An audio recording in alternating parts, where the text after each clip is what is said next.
తన చిరకాల మిత్రుడు, ప్రేమికుడు యాంటోనీ తటిల్‌తో 7 అడుగులు వేశారు కీర్తి సురేష్. వీరిద్దరి పెళ్లి వేడుక ఘనంగా జరిగింది. తాజాగా ఇచ్చిన ఇంటర్వ్యూలో కీర్తి తన ప్రేమ, పెళ్లి గురించి విశేషాలను షేర్ చేసుకుంది. 12వ తరగతి చదువుతున్నప్పుడే తాను యాంటోనీతో ప్రేమలో పడినట్లు తెలిపిన ఆమె, 15 ఏళ్ల నుంచి ప్రేమించుకున్నట్లు చెప్పారు. నా పెళ్లి ఇప్పటికీ ఓ కలలా ఉంది. నా హృదయం భావోద్వేగంతో నిండిన క్షణాలివి. మా వివాహం కోసం మేమిద్దరం ఎప్పటినుంచో కలలు కన్నాం. మేము 12వ తరగతిలో ఉన్నప్పటి నుంచి ప్రేమించుకుంటున్నాం. యాంటోనీ నాకంటే 7 ఏళ్లు పెద్ద. 6 ఏళ్ల నుంచి ఖతార్‌లో వర్క్ చేస్తున్నాడు. నా కెరీర్‌కి చాలా సపోర్ట్ ఇస్తాడు. యాంటోనీ నా జీవితంలోకి రావడం నిజంగా నా అదృష్టం. యాంటోనీతో ఉన్న పరిచయం కొద్దీ నెల రోజులు సరదాగా గడిపాం. తర్వాత నేను మా కుటుంబంతో కలిసి రెస్టారెంట్‌కి వెళ్ళా. అక్కడికి యాంటోనీ వచ్చాడు. కుటుంబంతో కలిసి ఉండేసరికి అతడికి కలిసే అవకాశం రాలేదు. కనుసైగ చేసి అక్కడి నుంచి వెళ్ళిపోయారు. ధైర్యం ఉంటే నాకు ప్రపోజ్ చేయమని అప్పుడు చెప్పా. 2010లో యాంటోనీ నాకు మొదటిసారి ప్రపోజ్ చేశాడు.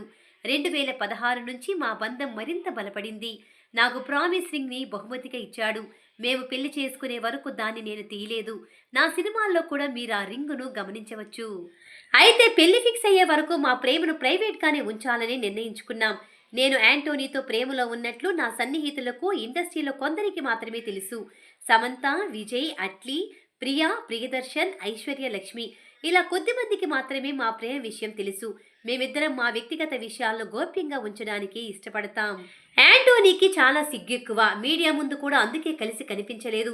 చేతులు పట్టుకుని నడవడం అలాంటివి చేయలేదు. ఎన్నో సంవత్సరాలుగా ప్రేమలో ఉన్న 2017లో మొదటిసారి విదేశాలకు కలిసి వెళ్ళాం. 2 ఏళ్ల క్రితమే సోలో ట్రిప్‌కి వెళ్ళాం. 2022 నుంచి పెళ్లి చేసుకోవాలనుకున్నాం.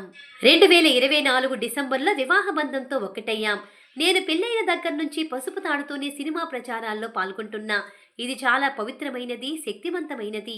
మంచి ముహూర్తం చూసి మంగళసూత్రాలను బంగారు గొలుసులోకి మార్చుకుంటా అని కీర్తి సురేష్ తెలిపారు.